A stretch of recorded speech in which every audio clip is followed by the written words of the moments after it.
Hey everyone! Ready to have your mind blown? Here are 10 fun facts you probably didn't know. Seriously, I was looking at this list and my jaw just kept dropping. You think you know things, you think you've got it all figured out, and then, bam!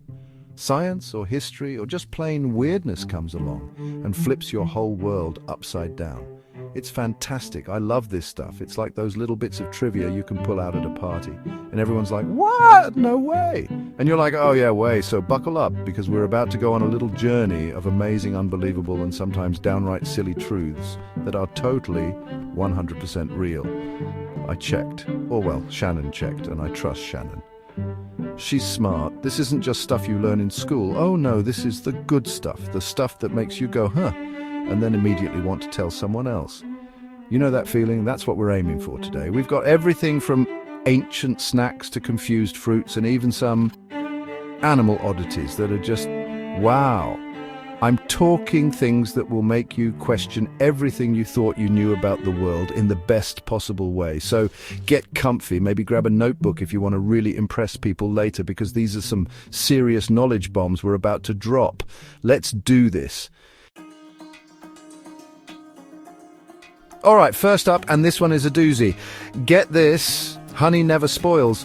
Never. I'm not talking about best by dates, folks. I mean, archaeologists have found pots of honey in ancient Egyptian tombs. We're talking over 3,000 years old, and it's still perfectly edible. Can you even imagine? That honey is older than, like, everything I own combined.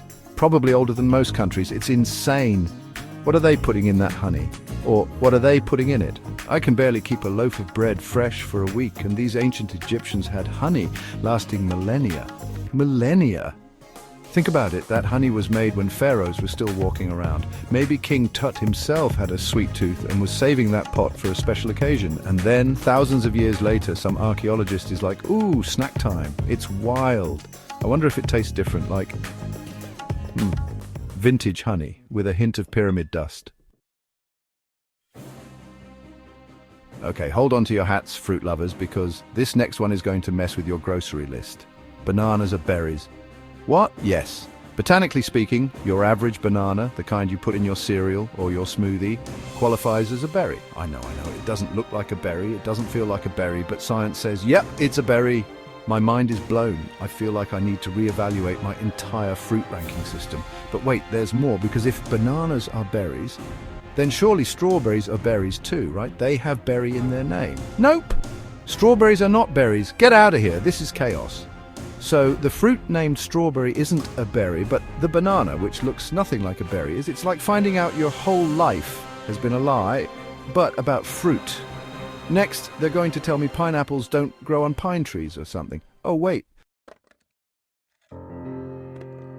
All right, let's take a trip to space for this next one, because it's out of this world, literally. So, you know how a day on Earth is 24 hours and a year is 365 days? Pretty standard stuff. Well, on Venus, things are a little different. A day on Venus is actually longer than a year on Venus. Wrap your head around that one. It takes Venus about 243 Earth days to spin around just once on its axis. That's one Venus day. But get this, it only takes about 225 Earth days for Venus to orbit the Sun. That's one Venus year. So you could celebrate your Venus birthday and then still have to wait a few more Earth weeks for the Venus sun to set. Imagine that. Happy New Year. Now let's wait for, check swatch. Another 18 Earth days for nighttime. It's like the universe is playing a prank on Venus. Hey Venus, ever heard of a quick nap? No? Okay, just keep spinning. Slowly, very, very slowly. Very. Chapter 4, Octopuses, the Three-Hearted Wonders. Okay, animal lovers, this one's for you, and it's pretty heartwarming. Or should I say hearts-warming? Octopuses have 3 hearts. 3, I can barely manage one, especially after a big meal, and these guys are swimming around with a trio of tickers. How cool is that? It's not just for show either, they all have jobs. 2 of the hearts pump blood through the gills, you know, for breathing underwater, which is pretty important for an octopus. And the 3rd heart, that one circulates blood to the rest of the body. So it's like they have a specialized heart for their breathing apparatus and then a main one for everything else. Talk about efficient. Imagine having a dedicated heart just for thinking about what to have for dinner, or a heart just for laughing at cat videos. Octopuses are basically superheroes of the sea. 8 arms, camouflage, ink squirting, and 3 hearts. They're not messing around.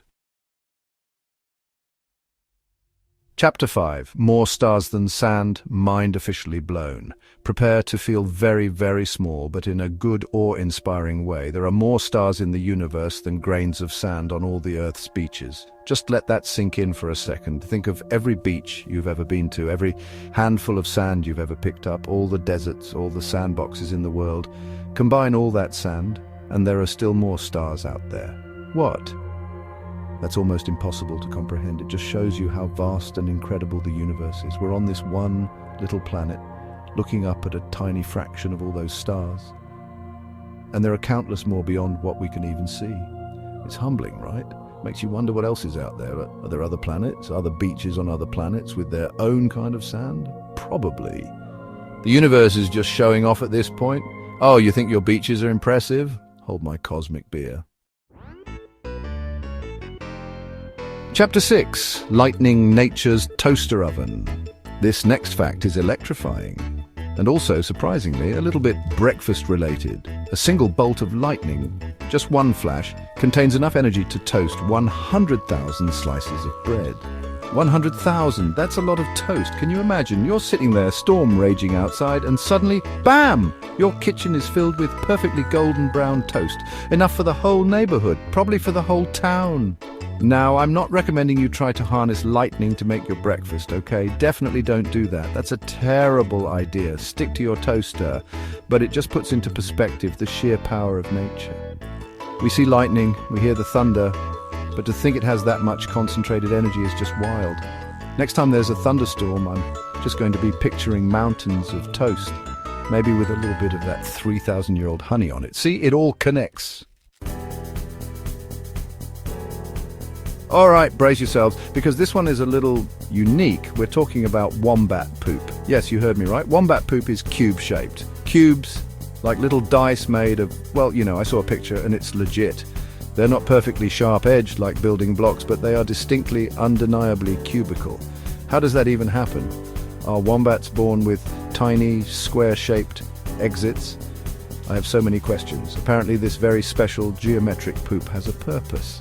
This unique shape helps prevent the droppings from rolling away, especially since wombats often leave them on logs or rocks to mark their territory. So it's like nature's little non-rollable keep-out signs. It's brilliant, actually. Who knew poop could be so fascinating and so angular? You learn something new every day, folks. And sometimes that something is about cube-shaped animal droppings. You're welcome. Chapter 8, the Eiffel Tower's summer growth spurt. Let's head over to Paris for this next one, for a little bit of architectural wonder. The Eiffel Tower, that iconic landmark, can actually be 15 centimeters taller during the summer. That's about 6 inches. It grows. Not like, oh, they added a new antenna. No, the tower itself expands. It's like it's hitting a little growth spurt every year when the weather gets warm. How crazy is that? It's all thanks to a little thing called thermal expansion. The iron that the tower is made of expands when it gets hot from the summer sun. So it literally stretches and gets a bit taller. Then in the winter it shrinks back down. It's like the Eiffel Tower is breathing or doing a little yearly yoga stretch. So if you visit Paris in the summer, you're technically seeing a slightly taller Eiffel Tower than if you visited in the winter. Mind blown again. Chapter 9. The Lone Spaghetto. Foodies, this one is for you, especially if you love Italian food. You know spaghetti, right? Those long, delicious strands of pasta. We all love spaghetti. But have you ever wondered what you call just one single strand? If you're holding just one lonely piece of spaghetti, what is it? Well, wonder no more. A single strand of spaghetti is called a spaghetto. Spaghetto, doesn't that sound adorable? It's true. Spaghetti is actually the plural form. So when you're eating a whole plate, you're eating spaghetti. But if a rogue strand falls on the floor, you can say, oh no, a spaghetto has escaped. Think of how sophisticated you'll sound at your next dinner party. Waiter, there appears to be a single spaghetto clinging to the side of my bowl. Your friends will be so impressed. Or they'll think you're a little weird. Either way, it's a win. Chapter 10, you and bananas more alike than you think. Okay, we started with a fruit fact, and we're ending with one that might make you look at your fruit bowl a little differently. And maybe even yourself, get ready for this. Humans share about 50% of their DNA with bananas. Yes, half, 50%. You, me, everyone watching, we are half banana, genetically speaking, of course. Don't go trying to peel yourself, okay? It sounds crazy, right? But DNA is a complex thing, and many basic cellular functions are shared across living organisms, even ones that seem vastly different, like humans and, well, bananas. So that means some of the fundamental building blocks that make you are also present in that banana you had for breakfast. It's a weird thought, isn't it? We're all just a big interconnected web of life, sharing genes with fruits. Maybe that's why I love banana bread so much. It's like a family reunion. Outro. That's a wrap on the wows, and there you have it. 10 fun facts to impress your friends and family. Weren't those incredible? My brain feels a little bit bigger, a little bit more full of amazing, weird, and wonderful stuff. From honey that outlasts ancient civilizations to our surprising genetic connection with bananas. Who knew, right? I feel like I need to go lie down and just process all of that, or maybe go find a wombat, from a safe distance, of course. I hope you had as much fun learning these as I did sharing them. The world is such a fascinating place, and there are always new things to discover. New things to make you go, no way. That's the best part. Keep that curiosity alive, keep asking questions, and keep being amazed. Because there's always another mind-blowing fact just waiting around the corner, probably involving an animal doing something weird with its food, or a planet having an existential crisis. Don't forget to like, share, and subscribe for more amazing content. We've got so much more fun stuff coming your way, you won't want to miss it. Let me know in the comments which fact blew your mind the most. Was it the cube poop? It was the cube poop, wasn't it? It's okay, you can admit it. See you next time.